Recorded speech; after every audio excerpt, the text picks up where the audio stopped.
안녕하십니까. 정과장의 시사 대한중앙입니다. 무고를 당해서 굉장히 고통을 받는 분들이 많은데요. 이런 경우에 상대방을 무고죄로 처벌하고 손해배상을 받을 수 있을지에 대해서 한번 알아보도록 하겠습니다. 무고죄는요, 10년 이하의 징역 또는 1,500만 원 이하의 벌금에까지 처해질 수 있는 범죄입니다. 이렇게 법정형은 높게 되어 있지만 실제로는 벌금형이나 집행유예 이런 게 나오는 경우가 많기는 해요. 그래서 윤석열 대선 후보는 성범죄 무고에 대해서는 또 처벌을 강화해야 된다, 이런 공약을 하기도 했었죠.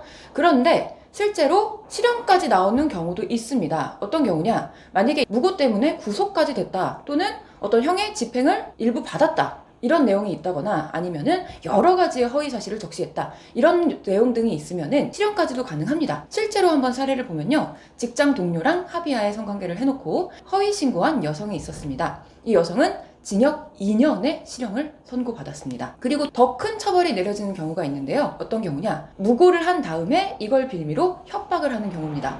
예를 들면 내가 너 고소 취하해 줄 테니까 얼마 줘라, 이렇게 돈을 요구하는 경우에는 공갈죄가 성립하고요. 내가 고소를 취하할 테니 너도 나에 대한 고소를 취해라, 또는 나한테 유리한 계약을 맺어달라, 이런 것들을 요구했다면 강요죄가 될 수 있습니다. 이런 공갈죄, 강요죄가 되면은 처벌 수위는 훨씬 더 높아지는데요. 또 실제로 사례를 보면은요, 다방 여종업원이 자기 손님들을 상대로 이런 무고를 하면서 3천만 원을 요구했어요. 결국 3천만 원을 받아냈는데 이거에 대해서는 징역 3년의 실형이 선고되기도 했습니다. 자, 그리고 명예훼손을 하는 경우도 있어요. 무고를 해놓고서 이 사람이 이런 범죄를 저질렀다라는 내용을 퍼뜨리는 경우, 이 경우에는 명예훼손죄 5년 이하의 징역까지 가능하고, 이걸 인터넷을 통해서 퍼뜨렸다면 7년 이하의 징역까지 가능합니다. 그래서 실제 또 사례를 보면은요, 어떤 아빠가 자기 아이가 어린이집에서 아동학대를 당했다라고 주장하면서 또 인터넷을 통해서 이 어린이집은 아동학대하는 어린이집이에요, 이렇게 허위사실까지 퍼뜨렸어요. 이 경우에는 징역 8월에 집행유예가 선고되기는 했는데요. 이 남성의 경우에는 조울증이죠. 이런 정신병을 앓고 있어서 심신미약이 일부 인정이 되면서 감형이 된 거지만, 그런 게 없다면 더 큰 처벌이 내려질 수가 있는 것이죠. 그 다음에 굉장히 중요한 게 손해배상입니다. 제가 만약에 무고를 당했다라고 한다면 변호사 비용 들어갈 수 있어요. 금전적인 손해죠. 뿐만 아니라 정신적인 고통을 받게 되고요. 또 명예가 훼손되는 이런 여러 가지 피해들이 있습니다.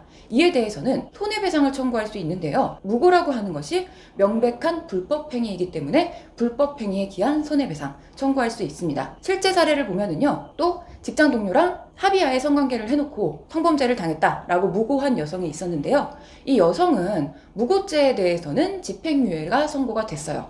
하지만 민사소송에서 손해배상 인정이 됐습니다.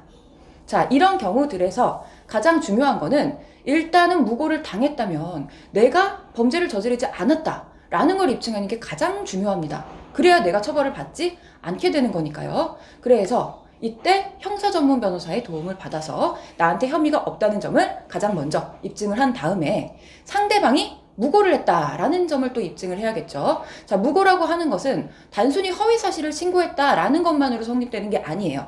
상대방이 허위라는 것을 분명히 알고 있으면서도 신고를 했다라는 점이 인정이 돼야 되거든요. 이 부분도 변호사가 수사 기록 같은 것, 이런 것들을 다 받아서 이 사람이 허위 사실을 알고 있는 정황이 있구나, 명백하게 지적을 해줬을 때 무고죄도 인정되고 손해배상 책임도 물을 수가 있습니다. 또 손해배상액을 산정하는 데 있어서도 변호사 도움이 굉장히 중요하죠. 금전적인 손해, 정신적인 손해, 명예에 대한 손해, 이런 것들을 변호사가 면밀히 검토해서 손해배상액을 최대한 높게 산정받을 수 있도록 해야겠죠.